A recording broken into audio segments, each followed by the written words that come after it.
Здравейте, хора! Извинявам се, че малко така се получи в събота, обаче мама реши, че ще качваме Маловица и не остана време, вследствие на което аз изгорях като омар и в момента се белям. И се радвам супер много, че това не се вижда на камерата.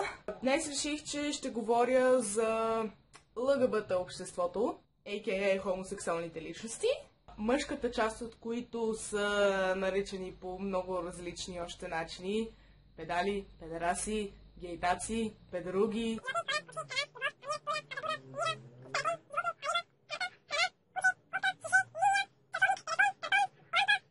Пояснение, гейовете и лесбийките са хора, които харесват хора от същия пол. Бисексуалните са хора, които харесват и двата пола.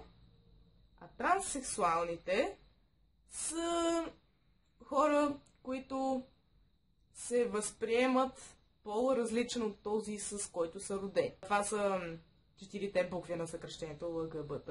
Има и още сигурно 15 000 вида сексуалност. Едно изследване твърди, че 80% от жените са бисексуални, дори да не го осъзнават. Просто жените сме супер секси и няма как да не сме бисексуални. В смисъл, не давам себе си за пример.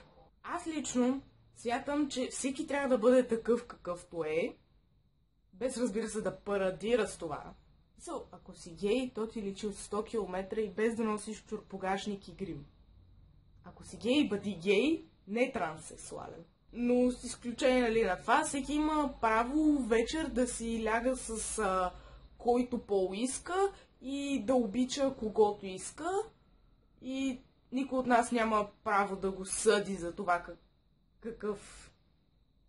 какви емоции изпитва и какво го привлича. И не можете да ми кажете, че природата не го е създала така, защото всъщност хомосексуалност се среща и при животните дори. Примерно, 2 пингвина. Те си раждат малко пингвинче. Всъщност, те го измътват и умират. Бебето пингвинче остава сирач.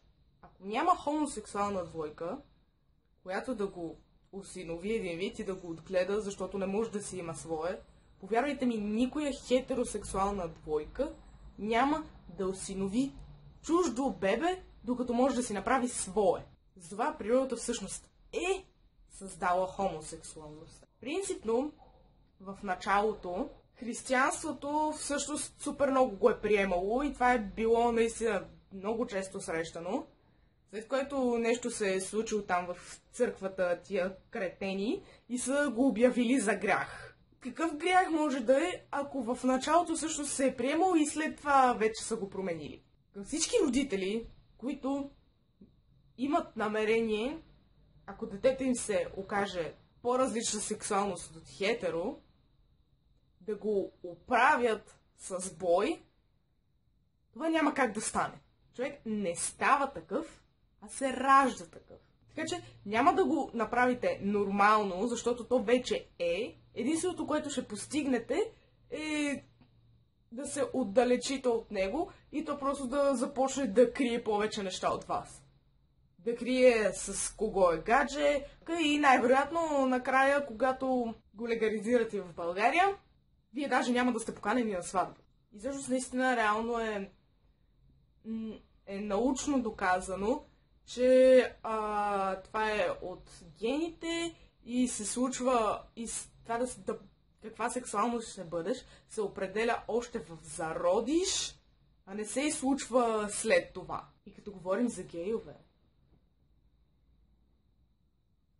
да, имах такъв период. А сега възглавничката просто е мейка. Смисъл, шегувам се. Сега те може ли да са си гейове?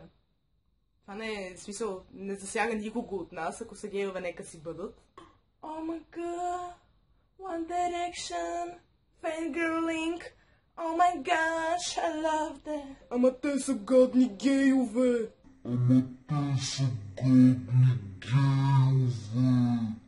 Хомофобията не е хубаво нещо. Оправи се. Не съм им вече фенка. Но нямам нищо против. Ако клипа ви е харесал или не ви е харесал, ще е хубаво да дадете палец нагоре. Ако искате, ще съм ви благодарна да коментирате.